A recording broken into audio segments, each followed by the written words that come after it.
All right, guys, it is 2:30 p.m. Friday, March 7th, Eastern Time, and I can now legally and happily say that I am now a candidate for Florida Senate District 8 and Florida House of Representatives District 30. I am officially on the website exactly 4 hours after I was at the Capitol building and handed it in person. And you can now go to the Division of Elections Florida website and you can find me listed under Senator District 8 and House of Representatives District 30. So it's official. I am now a candidate for 2 separate seats. Obviously, I can't run for 2. I have to choose one or the other by the qualifying period, which is June of 2026. However, I'll more than likely be making a final decision in exactly 1 year, March of 2026. The irony is, I happen to stop at the 7-Eleven here in St. Augustine, and this is exactly where my story started in March of 2020. March 22nd of 2020, Justin and Mary Serlick in their Port Orange house stood over me while my children watched and told me to kill myself, that no one wanted me alive.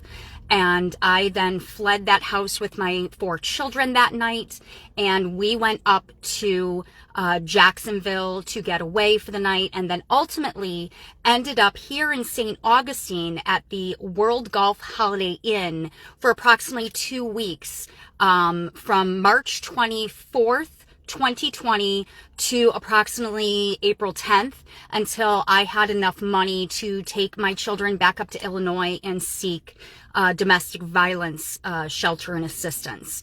And then that is where my story really took a turn for the worse.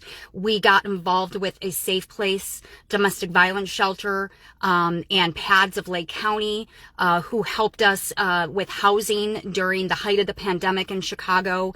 And then within 2 weeks of my children and I making written police reports in regards to the abuse and, for me, rape of Justin Serlick, raping me throughout the years. My children were quite literally kidnapped.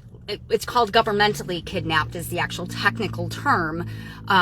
Kidnapped from their daycare, Kitty Cottage Daycare, and then vanished from my life. So St. Augustine has always been a little bit of an emotional area for me. I love St. Augustine, especially the historical district.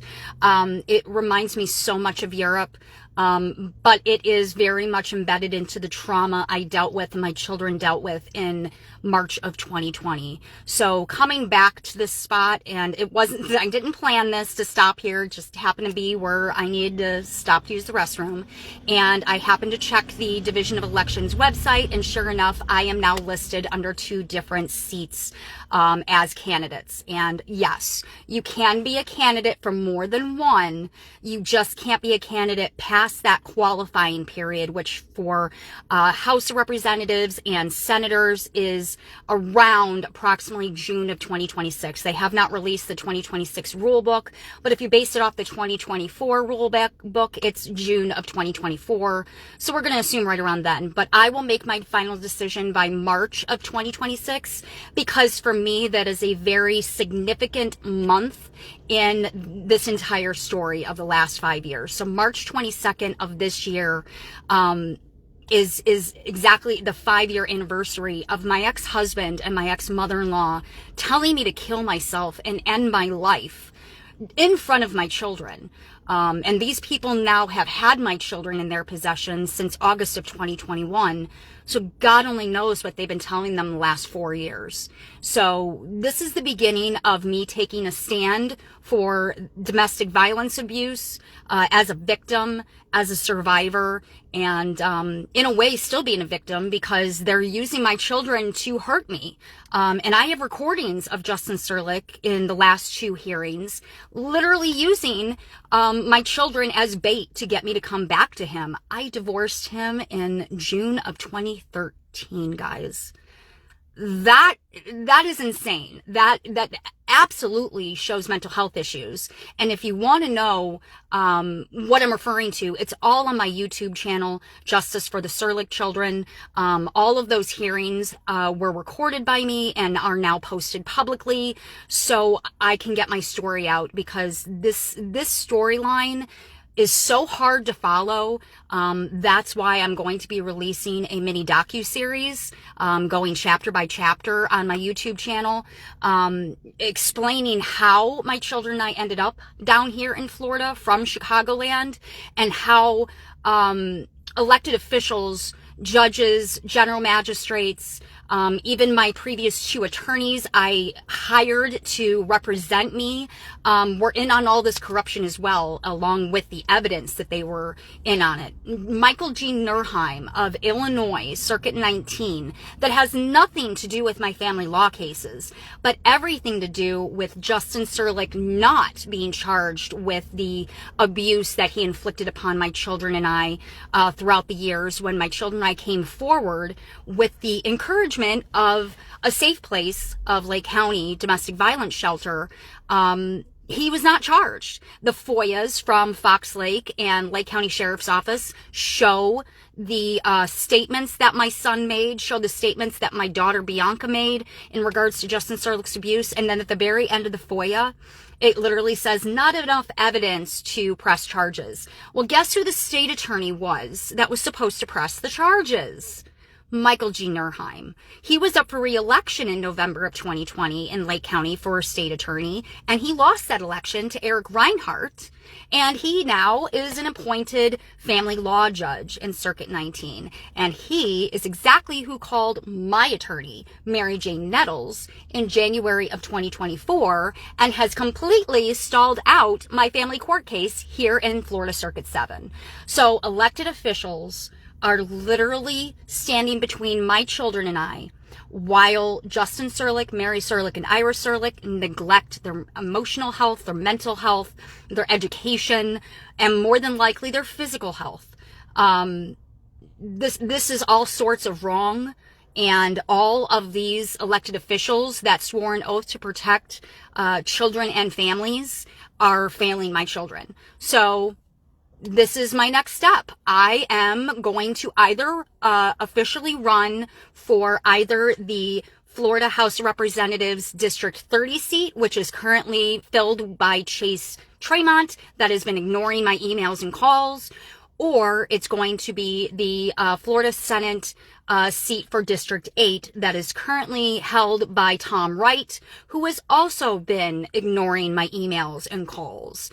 So neither of these people in these elected positions are actually responding to me. They are ignoring my pleas for help. They are ignoring my emails. I have read receipts showing that they're reading them. They're just not responding. So what are we as taxpayers paying them to do? Clearly nothing. Clearly they are just like everybody else, a title and a paycheck. So I'm going to show them what it really means to have true work ethics. I'm going to show the public that they deserve better. I deserve better. My children deserve better. We, the people, deserve better. So I have a year to make a final decision on which particular seat I'm going to officially be on the ballot for after qualifying period, if I make it that far. Odds are I'm going to choose Senate, because that gives me more control over getting some laws passed to stop things like this from happening. Like, I would love for family law and just judges in general to, I don't know, show us their financials. Who are they being paid by? Because someone is clearly paying these judges to stamp a rubber stamped denial on every single one of my motions trying to protect my children within an hour of filing it, with 80-something pages of evidence showing that my children have unexcused absences in Volusia County schools for years now, not months, not weeks, years. 1.0 GPA. I have a FOIA showing that my son attempted suicide and was Baker's acted in Daytona in Father Justin Serlick's care. All of that has been submitted as evidence. And Judge Stasia Warren completely ignored all of it. Then she recused herself after I did a FOIA public records request within 2 hours of Mark Weinberg getting that public records request. That says it all right there, guys. If someone recuses themselves, disqualifies themselves within an hour or two of someone publicly requesting public records, there's something they're hiding.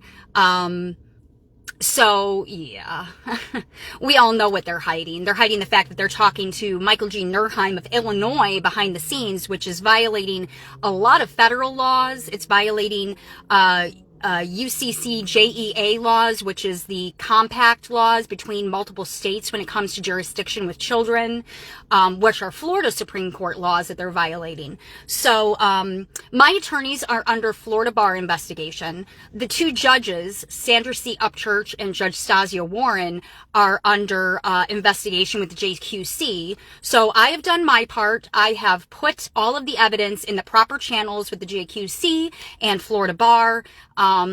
So we'll see what happens with that. It's still in its infancy stages. But for now, this is me taking a stand. This is me, getting my story out and showing that there are problems in our family law system. There are problems in our judicial system. Nobody is doing the job they're elected to do. No one is doing the job they are paid to do by the taxpayers. And that, for me, as a U.S. citizen, is a big problem. What's even more of a problem for me is these very people are walking all over my U.S. constitutional rights, my civil rights, and there is no due process whatsoever. I am excited for this journey. I am excited for who I can help along the way, what victims of this situation I can help get their story out, because for 5 years straight, I have not been heard, and I'm tired of not being heard. We the people deserve to be heard. This is uncalled for. This is child trafficking. This is child endangerment. This is child neglect. This is allowing the abusers to keep abusing. And I'm done. I am so tired of hearing the same story as mine over and over and over again, and no one is listening to these other victims. I will listen. I absolutely will listen. In fact, I'm going to be giving them a platform to be heard. My next step is to get my podcast up and running, so people in my position that feel like they have been silenced will have a platform. Because for me, Illinois Judge Morosin of Circuit 19 put a gag order on me for 3.5 years, guys. A gag order. That violates my First Amendment. And for no reason other than they took my children out of my possession, legally kidnapped them, and then they disappeared off the face of the earth, got shipped all over Illinois. Everyone made money off of them. The foster parents, the GALs, the caseworkers at Camelot Care, the judges, attorneys that we hire.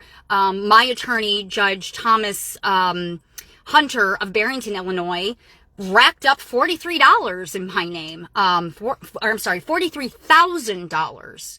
I have an invoice for $43,000. And what did it get me? Absolutely nothing. My kids were dumped down here in Daytona, Florida, where he then said, go chase after them. Go drive your RV down there and go chase after them. Here I am, 3 years later.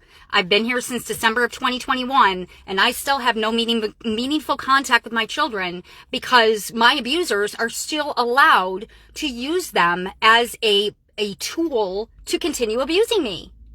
This is not okay, guys. So this is me taking a stand. This is me using my voice, finally, after being allowed to, because I quite literally, October 13th of 2020, Judge Christopher Morosin of Circuit 19 put a gag order on me. I couldn't even speak to my own father about what was happening. And that gag order finally ended December 28th of 2023. Now, yes, It's out of jurisdiction in Florida. I could have started speaking sooner, but there are some reasons why I wanted to wait to get my story out. One being, I needed to stabilize myself here in Florida. I needed to show that I'm not the person that the Serlick family is making me out to be, which is a child abuser. I neglected my kids. Guess what, guys? I was never charged with anything, ever. I was never actually charged with anything. And to prove that, I got a job at Volusia County Schools. I literally passed a drug screen, and I passed a fingerprinting level 2 security background check. And the state of Florida Department of Education deemed that my college education, my university education as a scientist was sufficient to get my statement of eligibility with the Department of Education so I could teach here in Florida. And then Volusia County Schools then hired me in November of last year. I passed that background check, and I was responsible for 121 other people's students, proving that I have zero criminal background. If I can be responsible for 121 other people's students where those kids are verbally and physically abusing me in my classroom, is there a reason why I can't even speak to my children on the phone, let alone care for them, let alone have them live with me in Pete and I's home? No. This is a form of control that these elected officials are enjoying, seeing me in a state of submissiveness. It is a power move. These people love seeing parents grovel and beg for their children, for their own rights to their children. It is a power tactic, and it is abuse of the judicial system. And I will take a stand, and I will continue to use my voice, even though my ex-husband, Justin Serlick, filed not even a month ago a motion to put yet another gag order on me.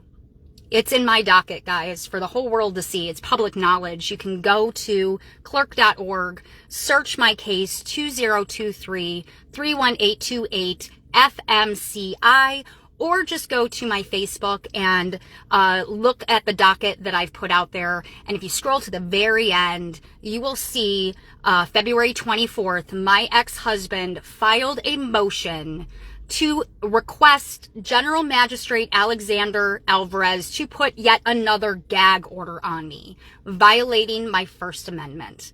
This is how crazy my case is. And I am just going to get louder by the day, guys.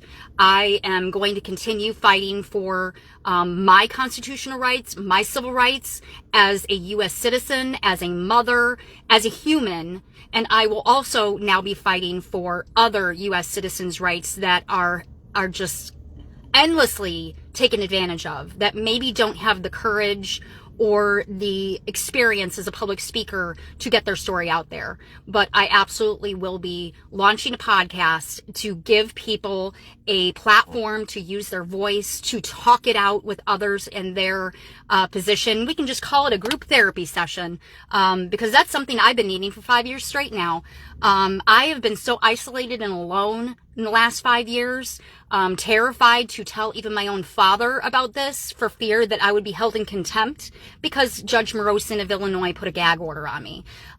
If you don't know what a gag order is, you can Google it, but basically it's usually used in criminal cases where it's high profile celebrities or national security, issues with national security. It is absolutely not ever supposed to be used in family court. Period. End of story. It is a violation of our constitutional rights. A gag order basically says that if you talk to anyone, even your own family, about details about the case, you could be held in contempt and put in jail.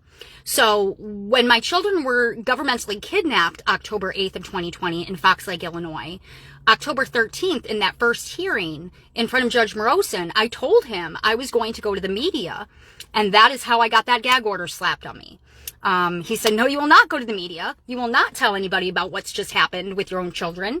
We're going to put a gag order on you. You can't even talk to your own father about it. So that gag order was in place from October 13th, 2020 to December 28th of 2023. So for any of you guys that have known me most of my life in Lake County, Illinois, Kenosha, Wisconsin area, that is why I have not gone public with what has truly been happening. That's why I've been very secretive on Facebook and in private messages, because I had a constant fear of being held in contempt because Christopher Morosin of Circuit 19 of Illinois put a gag order on me and violated my First Amendment. So here's me running for office, either senator or House representatives, so I can put, hopefully, ultimately a stop to all of this, because this is not okay, guys. This is family law judges walking all over us as parents. The actual parents that are trying to protect our children are being gagged, silenced. Our children just disappear from our lives, never to be seen again, shipped out of state so the state can just wash their hands of it like Illinois did in my case. But here's the sad part, guys. I thought my story was unique.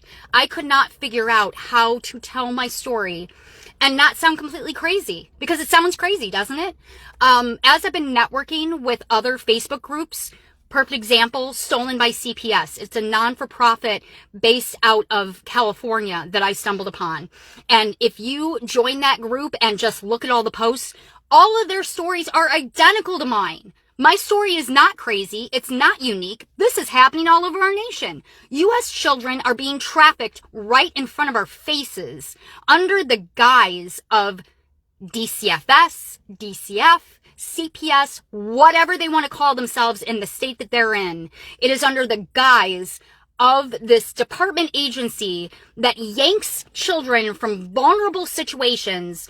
Almost always it is a parent, more than often than not women, but sometimes men too. I'm not going to rule men out. Some of the fathers are good fathers too, but statistically speaking, it is predominantly women that are trying to break free from their male abuser in a relationship or a marriage. And when they try to break free and they go to these domestic violence shelters, the kids are quite literally yanked from the actual caring parents' care and then disappear.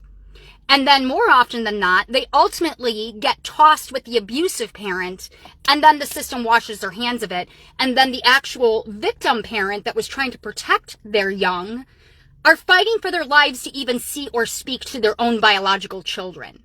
Absolutely not. I cannot continue to sit here and look and read and hear all these stories similar to mine and do nothing.